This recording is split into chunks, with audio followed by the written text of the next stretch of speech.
نحمده ونصلي ونسلم على رسول الكريم اما بعد فاعوذ بالله من الشيطان الرجيم بسم الله الرحمن الرحيم ورفعنا لك ذكرك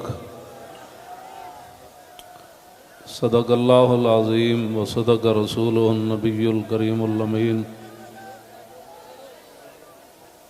الصلاة والسلام عليك يا سيدي يا رسول الله وعلى آلك وأصحابك يا خاتم النبيين۔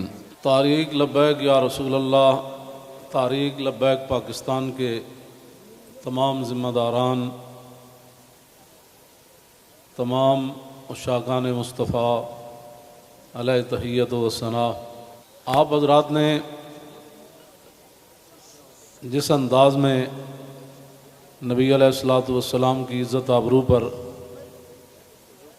پہرا دینے کے لیے 15 نومبر کو لیاقت باغ سے ہوتے ہوئے فیض آباد پہنچے ہیں۔ حضرت ابو ایوب انصاری نے پوری رات پہرا دیا تو میرے آقا نے فرمایا اللہم احفظ ابا ایوب کما بات یحفظنی، یا اللہ ابو ایوب انصاری نے جیسے پوری رات میرا پہرا دیا، یا اللہ ہمیشہ ان کی تو حفاظت فرما۔ اور جو تم ہمارے تحریک لبیک یا رسول اللہ کے ساتھ کر رہے ہو، یہ آپ کے لیے مناسب نہیں ہے۔ میں بڑا محتاط لفظ بول رہا ہوں، صدا بادشاہی میرے رب کی ہے، وفا موختی ازما بکار دیگراں کر دی۔ وفا تم نے اسلام سے سیکھی، مراد یہ ہے کہ اسلام آباد یہ مسلمانوں کی جو ہے وہ جگہ ہے، اور اس کے لیے لاکھوں مسلمانوں نے قربانیاں دی۔ وفا موختی ازما بکار دیگراں کر دی، اور ربودی از گوہر ماں نثارے دیگراں کر دی۔ ہیرے جواہرات تم یہاں سے لوٹتے ہو اور وہ نچھاور غیروں پر کرتے ہو۔ صدا بادشاہی میرے رب کی ہے، اس حد تک آگے نہ جاؤ کہ پھر تمہیں بھاگنے کے لیے اللہ کے غضب سے جگہ بھی نہ ملے۔ مٹے نامیوں کے نشان کیسے کیسے، اور زمین کھا گئی آسماں کیسے کیسے۔ آپ کو جو بھی حضور نے فرمایا مومن بزدل تو ہو سکتا ہے، جھوٹا نہیں ہو سکتا۔ جو تمہیں غلط رپورٹیں دیتے ہیں ایجنسیوں والے، ایک دن عدالت لگنی ہے جہاں ایک بلی کو باندھنے والی عورت جہنم میں چلی گئی۔ حضور نے فرمایا میں نے دیکھا اس کا چہرہ نوچ رہی تھی۔ تو تم ان حضور کے غلاموں پر جیسے شیلنگ کرتے ہو اور جس بے دردی کے ساتھ تم ان کو گرفتار کرتے ہو، پھر لبیک کے نعرے کے اوپر تم مارتے ہو ان کو، تو جس دن آپ عدالت بیسی تل تل لکھیا بھرنے۔ اور عدالت اب یہاں بھی لگنے والی ہے، سدا یہ نہیں رہنا، سدا نہیں رہنا۔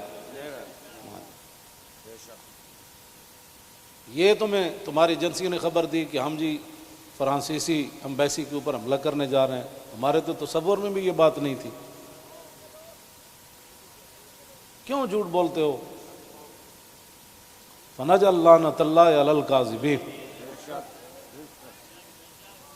کیوں جھوٹ بولتے ہو؟ یہ چمکتے ہوئے چہرے، یہ سارے، یہ سادات، حافظ قاری، آپ ان سے اگر پوچھ لیں جی آپ کا کیا مطلب ہے، کیوں جا رہے ہیں، ہم آپ کو بتا دیتے کیوں جا رہے ہیں۔ میں نے ادھر بھی وہی تقریر کی، کراچی میں بھی وہی کی۔ چڑھتی ہے جب فقر کی سام پہ تیغ خودی، تو پھر ایک سپاہی کی ضرب کرتی ہے کار سپاہ۔ جن کے تم کہنے پر مسجدوں میں جوتوں سمیت داخل ہوتے ہو، اور جن کے کہنے پر تم حفاظ اور قراء اور علماء اور سادات کو اور غلامان رسول پر ظلم و ستم ڈالتے ہو، تو آپ کو پتہ ہے حضور نے کیا فرمایا، من آذا مسلما فقد آذانی۔ حضور نے فرمایا جس نے کسی مسلمان کو دکھ دیا اس نے تو مجھے دکھ دیا، اور پھر رسول اللہ کے نعرے پر تم لوگوں کو مارتے ہو. یہ میں بالکل کھلی بات کر رہا ہوں آپ سے. جو یہاں مخبر بیٹھے ہیں نا، جھوٹ ہی ہے. الصدق ینجی والکذب یہلک. 72 سال تم نے جھوٹ بولا نا، تو آج پوری دنیا میں پاکستان کو تم نے تباہ کر دیا. نہ کوئی کرنسی کی وقت رہی، نہ ہمارے پاسپورٹ کی وقت رہی، نہ ہماری اشیاء کی وقت رہی. کہتے ہیں کہ پاکستانی بنی ہوئی ہے، چھوڑو چھوڑو چھوڑو، یہ پاکستانی پاسپورٹ ہے، ان کو لائن میں لگا دو. گراؤ، جلاؤ، بندے مارنا اور دکانیں لوٹنا، ہمارے کروڑوں میں حصے میں بھی کسی کارکن کے دل میں بھی نہیں آئی یہ بات. کل جو ظلم تم نے کیا، یہ بھوکے پیاسے بیٹھے رہے اور رات 4 بجے سے لے کر صبح 9 بجے تک. ایک دن تو عدالت لگنی ہے نا. کوئی بات نہیں، انشاءاللہ یہ بات پھر تو ہے نا، یہ کوئی مسئلہ ہے؟ نہیں، یہ تو ہونا تھا. اللہ تعالیٰ پھر ایسے ہی عطایا علی متن البلایا. ہاں، جو اللہ کے انعامات ہوتے ہیں نا، وہ تکلیفوں کی پشت پر سوار ہو کے آتے ہیں. ہاں، نہ کوئی ہمارا کارکن اس قسم کی جناب وہ باتوں میں ملوث ہے تو آپ ہمیں بتائیں. میں بھی موجود ہوں، شاہ جی موجود ہیں، اے موجود ہیں، نت شاہ جی موجود ہیں، ہمارے سرپرست عالم موجود ہیں، ہمارے شاہ جی آگے بیٹھے ہیں، سید ظہیر الحسن شاہ صاحب موجود ہیں. آپ کو کیا مسائل ہے ہم سے؟ وہ جو درد ہے نا، وہ اصل بتائیں آپ کو. ہاں جی، وہ بتائیں. وہ درد تو ہے جو وہ تو قیامت تک رہنے ہیں. اور یہ نہ ہو کہ قیامت والے دن وامتاز الیوم ایھا المجرمون میں تم بھی کھڑے ہو جاؤ. اور اس دن پھر یوم یعض الظالم علی یدیہ، اس دن پھر اپنے ہاتھ کاٹو کہ ہائے ہم نے لبیک والوں کے ساتھ یہ ظلم کیوں کیے تھے. لیکن آج لے ان کی پناہ. کوئی ہمارے مقاصد ایسے نہیں ہیں. آپ کو ایجنسیاں غلط رپورٹ دیتی ہیں اور انشاءاللہ یہ قیامت والے دن انگلیاں بھی بول پڑیں گی. جو تم ہمارے خلاف جھوٹ لکھتے ہو نا کہ یہ منصوبے بنا رہے تھے، یہ دہشت گردی کرنا چاہتے تھے، ہمارے یہ مقاصد میں ہی بات نہیں ہے. ہم تو اتنا چاہتے ہیں کہ بس سفیر نکال دو، بات ختم. ہم نے کیوں اس کو آگ لگانی ہے؟ ہم تو یہ جو ادھر کھڑے ہیں نا، وہ درخت کا پتہ کاٹنے کے لیے بھی ہم تیار نہیں ہیں. اب تم ہم سے کون سا وہ سند لینا چاہتے ہو؟ وہ ذرا سند اختیار کر کے مجھے بھی لاہور بھیج دینا کہ پاکستان کی اس طرح بندہ محب وطن ہوتا ہے، یہ سند ہے اس کی. ہاں، ہمارے شاہ صاحب کو بھی بھیج دینا اور ہم پھر آپ کو اس پر سائن کر کے بھیج دیں گے کہ جی محب وطن وہ ہوتا ہے. میں آگے حذف کر رہا ہوں سارے. ہاں، محب وطن کون ہوتے ہیں میں حذف کر رہا ہوں ساری باتیں. ہاں جی، یہ باتیں ہم نہیں کرنا چاہتے. ہم رسول اللہ کے غلام ہیں اور حضور کی عزت کے لیے ہم باہر نکلے ہیں. تم نے ڈاکہ مارا ووٹوں پر، ہم نے کوئی احتجاج کیا؟ کہ کچھ بھی نہیں کیا. آئندہ بھی ڈاکہ مارو گے تو کیا کرو گے؟ سدا تم نے رہنا ہے. حضور کا دین تو آنا ہی آنا ہے. یہ شاہ صاحب نے جو گفتگو کی ہے نا، اقبال قلندر لاہوری کہتا ہے حلقہ درویشوں وہ مرد خدا کیسا. اے حلقہ درویشوں وہ مرد خدا کیسا، وہ جس کے گریباں میں ہنگامہ رستا خیز.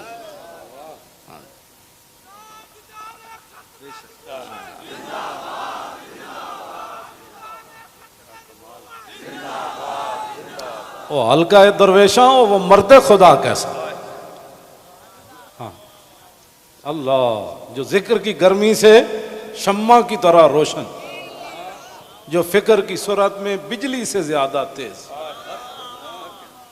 حلقہ درویشاں وہ مرد خدا کیسا.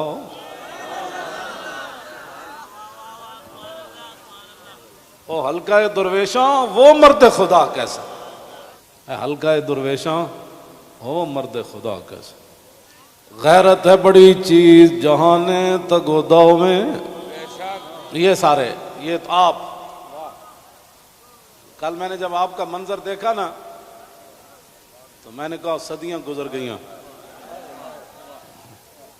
آپ نے جو وہاں کل منظر بنایا نا، یہ بنانے سے نہیں بنا، بات کہیں اور سے آ گئی. تاجدار ختم نبوت، اور اللہ تعالیٰ پاکستان کو سلامت رکھے. اللہ نہ کرے کوئی وقت آیا تو یہ سب سے پہلے یہی ہوں گے لوگ. اور میں آپ کو سچی بات بتا رہا ہوں، ان حضور کے غلاموں سے نہ الجھو، ان حضور کے غلاموں سے نہ. باقی رہ گیا ہندوؤں کا مسئلہ، تو ہمیں قطب مینار بھی قطب الدین ایبک چھوڑ کر گیا دہلی میں. دہلی دی جامع مسجد بھی ساڑی ہے، آگرہ دا تاج محل بھی ساڑا ہے. بابری مسجد کا ساتھ جو تم نے کیا اس کا بدلہ تو ہم نے لینا ہے. ہاں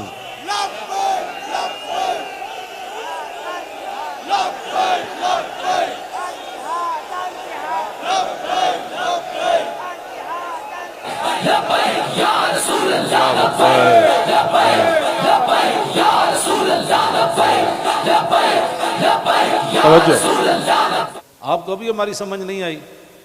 اللہ آپ کو سمجھ عطا فرمائے، آپ کو سمجھ عطا فرمائے. اللہ اقبال کی گل کر گیا،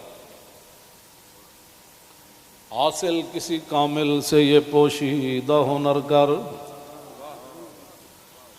حاصل کسی کامل سے یہ پوشیدہ ہنر کر، کہتے ہیں کہ شیشے کو بنا سکتے ہیں خارا. اور جو آپ کر رہے ہیں، دین ہاتھ سے دے کر اگر آزاد ہو ملت. رسول اللہ کی عزت پر بات بن گئی، اور پھر قبر کے اندر رسول اللہ نے پوچھ لیا، ہاں جی وہ آئے تھے تو آپ بجائے اس کے ان کے ساتھ کھڑے ہوتے، آپ ان کو مارتے رہے، آپ ان کے خلاف پرچے کاٹتے رہے. اس طرح نہ کریں، آپ کی بڑی مہربانی ہے. ہم سے بڑا کوئی محب وطن کوئی نہیں، اور ہم سے بڑا کوئی رسول اللہ کے دین کی بات کرنے والے بڑے بڑے ہیں. میں بھی ان کے ساتھ شامل ہوں، یہ نہیں میں کہتا، بڑے بڑی دنیا موجود ہے. میں تو اب بھی نیچے بیٹھنا تھا، ان حضرات نے کہا نہیں اوپر بیٹھے. ان حضرات نے کل جو قیادت کی ہے آپ حضرات کی، اور آپ نے جو قربانیاں دی ہیں، صدیوں کے بعد لوگ کہیں گے نہیں یہ ایسے ہو نہیں سکتا، نہیں ہو سکتا، ایسے ہو سکتا ہے. میڈیا والے ہمارے اپنے بچے ہیں، ان کو بھی ہم کہتے ہیں کہ قیامت والے دن حصل ما فی الصدور بھی ہوگا. میں اس وقت سینے میں کیا سوچ رہا ہوں، آپ کیا ہیں، یہ بھی راز نکال کر رکھ دیے جائیں گے. تو اگر یہ تمہارے یہ باتیں حضور کے کام نہ آئیں، تمہارا یہ کیمرہ، یا تو ہم غلط کام کر رہے ہو نا، تو پھر آپ بالکل ہمارے خلاف بات کریں. جب صرف بات رسول اللہ کی عزت کی ہے، آپ آگے لگے نا، ہم آپ کے ساتھ ہیں. آپ آگے لگے، ہم آپ کے ساتھ ہیں. کوئی بھی آگے لگے. ہماری ویل چیئر پیچھے رہ گئی، ہمارے یہ قائدین پیچھے رہ گئے، تو بات کرنا.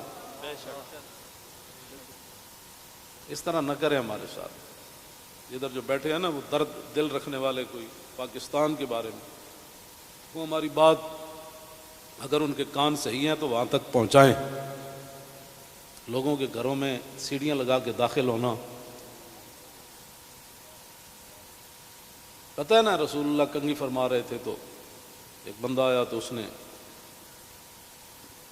دستک دی، تو پھر وہ جو دروازے کے سوراخ ہیں انہوں نے پھر وہاں سے دیکھا تو رسول اللہ وہ کنگھی لے کر جلدی سے آئے، اور میں قریب تھا کہ میں اس کی آنکھ نکال دیتا. ہم نے جن کا کلمہ پڑھا ہے نا، اور تم نہ کسی عورتیں دیکھتے ہو، نہ بچیاں دیکھتے ہو، نہ بچے دیکھتے ہو، نہ مسجد دیکھتے ہو. اور یہ میڈیا والے قیامت والے دن مسجدیں تو اٹھا کر رکھ دی جائیں گی، لیکن میڈیا کا سامان نہیں رکھا جائے گا، یہ ان پلڑوں میں رکھا جائے گا. اس دن پھر کیا ہوگا؟ آپ کم از کم مسجدوں کے تقدس کا تو خیال کریں کہ بھائی جوتوں سمیت مسجدوں میں داخل ہو جاتے.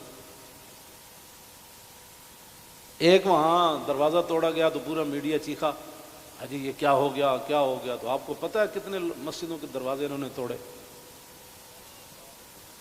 کتنی مسجدوں میں جمعہ نہیں ہوا، کتنے اماموں کو اٹھا لیا گیا، کتنے خطیبوں کو اٹھا لیا گیا، اس جرم میں کہ لبیک کا نعرہ لگانا ہے. یہ تو لگنا ہے. میرے آقا و مولا اونٹنی پر سوار ہو کر تشریف لے جا رہے ہیں. یہ ہمارے لیے تھا، ورنہ وہاں اس اونٹنی نے کیسے پھسلنا تھا.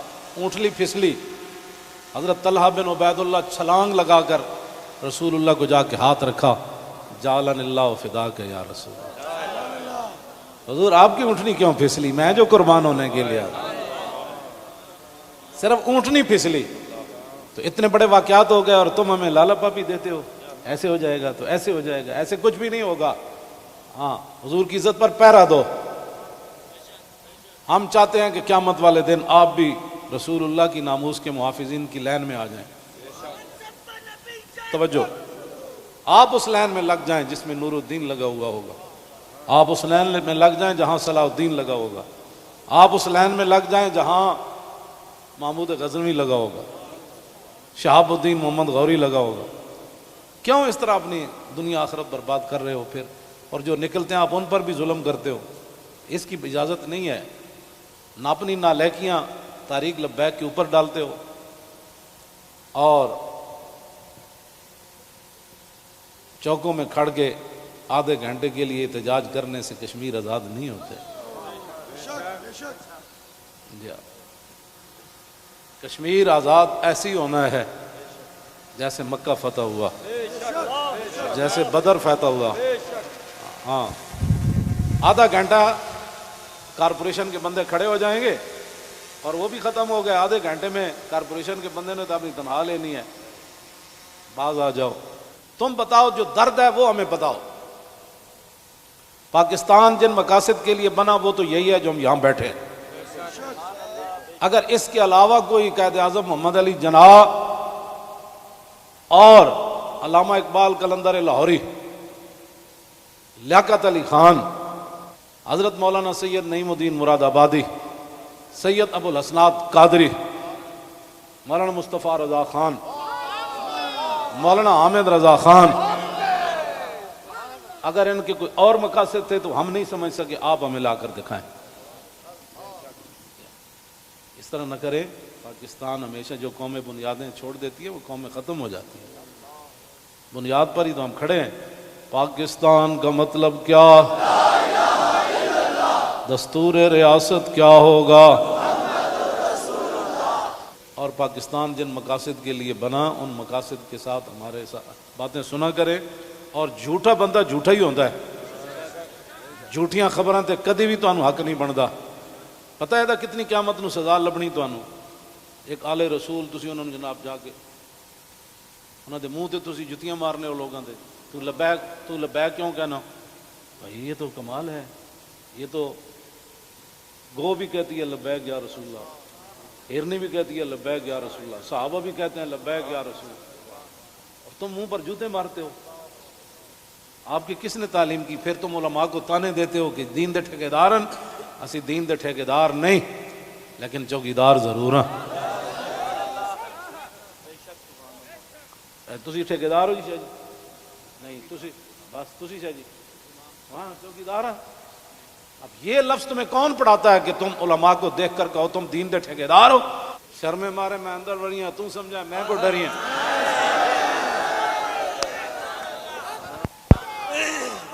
یہ کیڑی بات؟ یہ کیا بات مال ہے؟ یہ کیا ٹھیکیداری؟ تو کبھی بھی ہم نے دعوے نہیں کیے، یا کبھی کہا ہو تو بتاؤ ہم نے ٹھیکیداری کی دعوت کی ہے، دعوے کیے ہم نے کبھی بھی نہیں کہا ہم تو رسول اللہ کے غلام ہیں اور رسول اللہ کی عزت کی بات کرتے ہیں۔ اور اگر یہ جو مجمع ہے اور یہ جو عاشقان مصطفیٰ، اس کے مقابلے میں آپ کے پاس دنیا میں کوئی بندے ہیں نا تو وہ میرے سامنے لاؤ۔ رسول اللہ لبیک لبیک لبیک یا رسول اللہ لبیک لبیک لبیک یا رسول اللہ لبیک لبیک لبیک یا رسول اللہ لبیک لبیک لبیک یا رسول اللہ۔ عن الحسن بن علی رضی اللہ تعالی عنہما قال سألت خالي عند ابن أبي علا وكان وصافا عن حلية رسول الله صلى الله تعالى عليه وسلم أنا أشتهي أن يصف لي منها شيئا نتعلق به فقال كان رسول الله صلى الله تعالى عليه وسلم فخما مفخما يتلالى وجهه تلالى القمر ليلة البدر أطول من المربوع وأكثر من المشذب عظيم العامد رجل الشعر إن فرقت عقيقة فرقها وإلا فلا يجاوز شعره شحمة أذنيه إذ هو بفره وأزهر اللون واسع الجبين أزج الحواجب سوابغ من غير قرن بينهما عرق يدر والغضب أقنى العرنين له نور يحسبه من لم يتأمل وشم كس اللحية سهل الخدين دلي الفم مفلج الأسنان دقيق المسربة كأن عنق أجيد دمية في صفاء الفضة معتدل الخلق بادن متماسك سواء البطن والصدر عريض الصدر بعيد ما بين منكبين ضخم الكراديس أنور المتجرد موصول ما بين اللبة والسرة بشعر يجري كالخط عاري الثديين والبطن مما سوى ذلك أشعر الذراعين والمنكبين وعالي الصدر طويل الزندين رحب الراحة شسن الكفين والقدمين سائل الأطراف أو قال شائل الأطراف خمسان الأخمسين مسيح القدمين ينبو عنهما الماء إذا زال زال قلعا يخطو تكيفا ويمشي هونا ذري المشية إذا مشى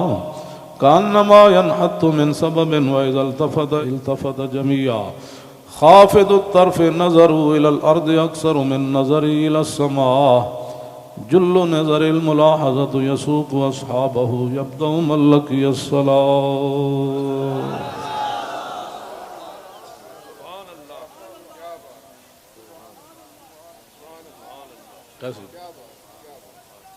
عن الحسن بن علي رضي الله تعالى عنهما قال سألت خالي هند بن أبي هالة وكان وصافا قلت صف لي منطق رسول الله صلى الله تعالى عليه وسلم قال كان رسول الله صلى الله تعالى عليه وسلم متواصل الأحزان دائم الفكرة ليست له راحة طويل السكت لا يتكلم في غير حاجة يفتتح الكلام ويختمه بأشداقه وفي رواية بسم الله ويتكلم بجوامع الكلم كلامه فصل لا فضول ولا تقصير ليس بالجافي ولا بالمهين يعظم النعمة وإن دقت لا يزم منها شيئا غير أنه لم يكن يزم زماكا ولا يمدحه ولا تغضبه الدنيا ولا ما كان لها فإذا تعدي الحق لم يكن لغضبه شيء حتى ينتصر له ولا يغضب لنفسه ولا ينتصر لها وإذا أشار بكفي كلها وإذا تعجب قلبها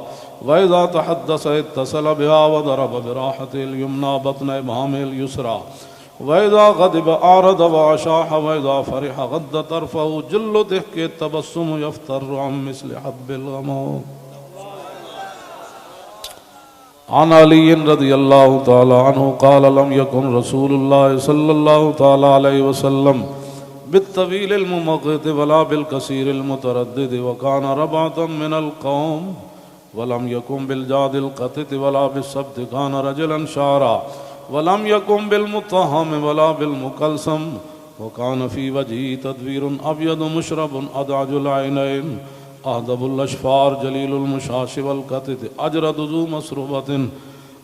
ذو مسربة شسن الكفين والقدمين إذا مشى تقلع كأنما ينحط من سبب وإذا التفت معه بين كتفي خاتم النبوة وهو خاتم النبيين أجود الناس صدرا وأصدق الناس لهجة وألينهم عريقة وأكرمهم عشيرة مرة وبداهة هابا ومن خالته معرفة أحبا يقول نايته لم أر قبله ولا بعده مثله. عن الحسن بن علي رضي الله تعالى عنهما قال سألت خالي هند بن أبي هالة وكان وصافا عن حلية رسول الله صلى الله تعالى عليه وسلم أشتهي أن يصف لي منها تعلق بي فقال كان رسول الله صلى الله تعالى عليه وسلم فخما مفخما يتلالى وجه تلالى القمر ليلة البدر فذكر الحديث بطوله قال الحسن فكتمت الحسين زمانا ثم حدثته ووجدته قد سبقني إليه فسأله عما سألته ووجدته قد سأل أباه عن مدخلي وعن مخرجه وشكلي فلم يدع منه شيئا. قال الحسين سألت أبي عن دخول رسول الله صلى الله تعالى عليه وسلم فقال كان إذا آوى إلى منزله جزا دخوله 3 أجزاء، جزءا لله عز وجل وجزءا لأهله وجزءا لنفسه، ثم جزا جزء بينه وبين الناس فيرد ذلك بالخاصة على العامة ولا يدخر عنهم شيئا. وكان من سيرته في جزء الأمة إيثار آل الفضل بإذنه وقسمه على قدر فضلهم في الدين، فمنهم ذو الحاجة ومنهم ذو الحاجتين ومنهم ذو الحوائج، فيتشاغل بهم ويشغلهم فيما يصلحهم والأمة من مسألتهم عنه وإخبارهم بالذي ينبغي لهم، ويقول ليبلغ الشاهد منكم الغائب وأبلغوني حاجة من لا يستطيع إبلاغها. ثبت الله قدمه يوم القيامة لا يذكر عنده إلا ذلك ولا يقبل من أحد غيره. يدخلون رفادا ولا يفترقون إلا عن زواكم ويخرجون أدلة يعني على الخير. قال فسألت عن مخرجه كيف كان يصنع فيه؟ قال كان رسول الله صلى الله تعالى عليه وسلم يخزن لسانه إلا فيما يعنيه ويؤلفهم ولا ينفرهم ويكرم كريم كل قوم ويوليه عليهم ويحذر الناس ويحترس منهم من غير أن يطوي على أحد منه بشره وخلقه ويتفقد أصحابه وسأل الناس عما في الناس ويحسن الحسن ويقويه ويقبح القبيح ويوهيه معتدل الأمر غير مختلف فيه لا يغفل مخافة أن يغفلوا أو يملوا لكل حال عنده وتعد لا يكسر عن الحق ولا يجاوزوه. الذين يلونه من الناس خيارهم أفضلهم عنده أعمهم نصيحة وأعظمهم عنده منزلة أحسنهم مواساة ومبازرة. قال فسألت عن مجلسه قال كان رسول الله صلى الله تعالى عليه وسلم لا يقوم ولا يجلس إلا على ذكر، وإذا انتهى إلى قوم جلس حيث ينتهي المجلس ويأمر بذلك يعطي كل جلساء بنصيبه لا يحسب جليسه أن أحدا أكرم عليه منه. من جالسه وفاوضه في حاجة صابره حتى يكون هو المنصرف عنه، ومن سأله حاجة فلم يرده إلا بها أو بميسور من القول قد وسع الناس بسطوا وخلقوا فصار لهم أبا فصاروا عنده في الحق سواء. مجلس علم وحياء وصبر وأمانة لا ترفع فيه الأصوات ولا تؤبن فيه الحرم ولا تنسى فلتاته متعادلين يتفاضلون فيه بالتقوى متواضعين يوقرون فيه الكبير ويرحمون فيه الصغير ويؤسرون ذا الحاجة ويحفظون الغريب.